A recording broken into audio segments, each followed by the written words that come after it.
Hello दोस्तों। Crompton Greaves ने acquire किया है बटरफ्लाई को। तो ये क्या हो रहा है, कैसे हो रहा है, इन सब के बारे में दोस्तों इस वीडियो में डिटेल में हम एनालिसिस करने वाले हैं। देखिए, क्रॉम्पटन ग्रीव्स जो फास्ट मूविंग इलेक्ट्रिकल जो कैटेगरी है वहां पर एक तरीके से बिल्कुल मार्केट लीडर है।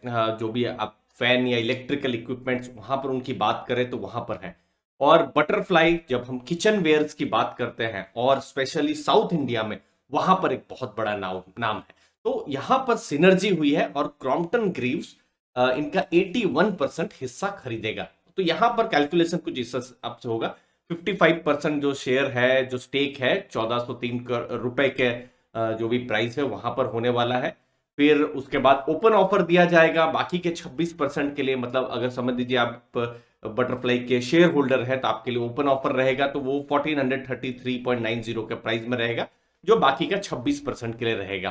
तो उस हिसाब से रहेगा। और जो बटरफ्लाई खुद में एक बहुत बड़ा ट्रेडमार्क है, ब्रांड है, तो उस ब्रांड के लिए भी वो 30 करोड़ रुपए से ऊपर वो भी पे कर रहे हैं। तो टोटल 2076 करोड़ की ये डील होने वाली है, जहां पर एक्विजिशन हो रहा है बटरफ्लाई का।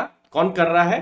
क्रॉम्पटन कर रहा है। अब बटरफ्लाई के बारे में बता दें, ये नंबर्स जानना जरूरी है। जैसे रेवेन्यू 870 करोड़ था पिछले फाइनेंशियल ईयर में और एबिटा था 80 करोड़ का। और अभी 9 महीनों में, मतलब अप्रैल से दिसंबर 2021 में 75 करोड़ का एबिटा है। क्रॉम्पटन की बात करें तो उनके लिए एक लॉन्ग टर्म का एक बहुत बड़ा स्ट्रेटेजिक गोल है, लीडिंग प्लेयर बनने के लिए। जो डोमेस्टिक अप्लायंस मार्केट है वहां पर कहीं ना कहीं वो सिनर्जीज को देख पा रहे हैं। अब ये डिटेल है 2076 करोड़ का जो हम देख रहे हैं। तो यहां पर ओपन ऑफर है 666 करोड़ अगर आप बटरफ्लाई के इन्वेस्टर हैं उनके लिए।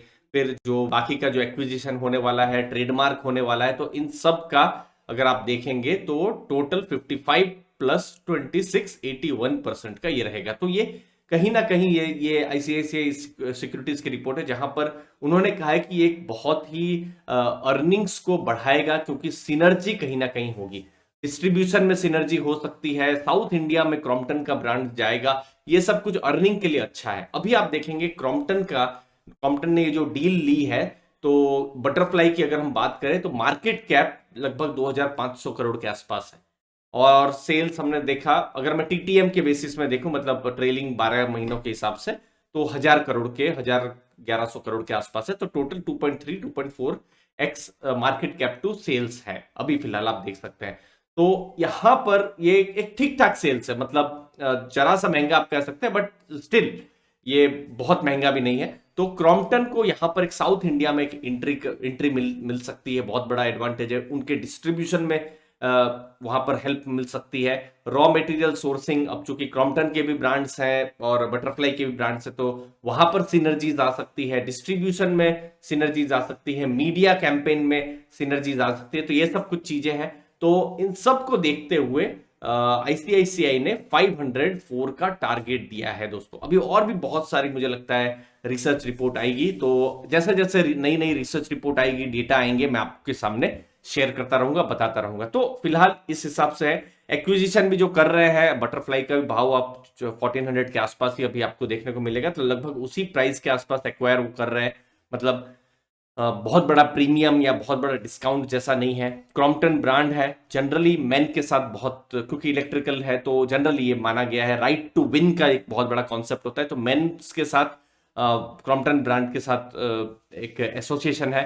लेकिन वुमेन की अगर हम बात करें तो बटर किचन वेयर है, तो बटरफ्लाई का वहां पर बहुत बड़ा कनेक्ट है। तो एक राइट टू विन यहां पर एक हो सकता है सिनर्जी की, जब हम बात कर रहे हैं। दूसरी एक डी रिस्किंग हो सकती है। क्रॉम्पटन ब्रांड एक है, लेकिन बटरफ्लाई मिलकर दो ब्रांड हो गए, तो दो ब्रांड एक ब्रांड से तो मजबूत होते ही हैं। फिर ट्रांसपोर्टेशन है, फ्रीट है, वहां पर भी एफिशिएंसी आ सकती है। तो 504 का ये सब देखकर अभी फिलहाल आईसीआईसीआई ने टारगेट दिया है, लेकिन और भी मुझे लगता है डिटेल्स डेटा आने वाले हैं।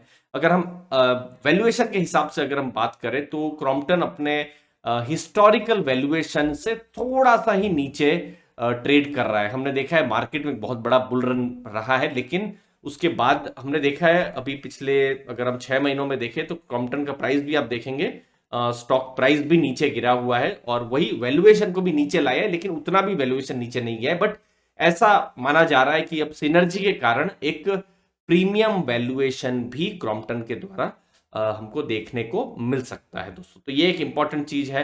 रिस्क यहां पर है कि इनपुट प्राइसेस राइज होते रहे, जिसकी वजह से Q3 में बहुत सारी कंपनियों को मार्जिन कंप्रेस हुए थे।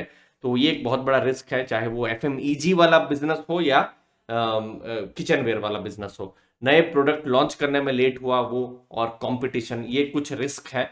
बाद में सिनर्जी की बात है, सिनर्जी कितने अच्छे से हो पाती है नहीं हो पाती है, तो ये तो जस्ट एक न्यूज आया है। ये सब होते होते 1-2 साल लगेंगे सिनर्जीज का जो एडवांटेजेस को आते हुए। तो फिलहाल ऐसा दिख रहा है कि एक अच्छी डील है, एक बहुत महंगी डील नहीं मिली है क्रॉम्पटन को। बट आने वाला समय ही बताएगा, इंटरेस्टिंग टाइम रहेगा। तो क्या ये टर्न अराउंड होगा, स्पेशल सिचुएशन होगा, मुझे लगता है टाइम ही बताएगा। अगले कुछ महीनों में और ज्यादा क्लैरिटी इस पर आएगी। बट इन्वेस्टर्स यहाँ पर वहां पर क्या हो रहा है, बिल्कुल इस पर नजर रखिए दोस्तों। धन्यवाद आपके टाइम के लिए, मुझे उम्मीद है आपको वैल्यू मिली होगी। Thank you.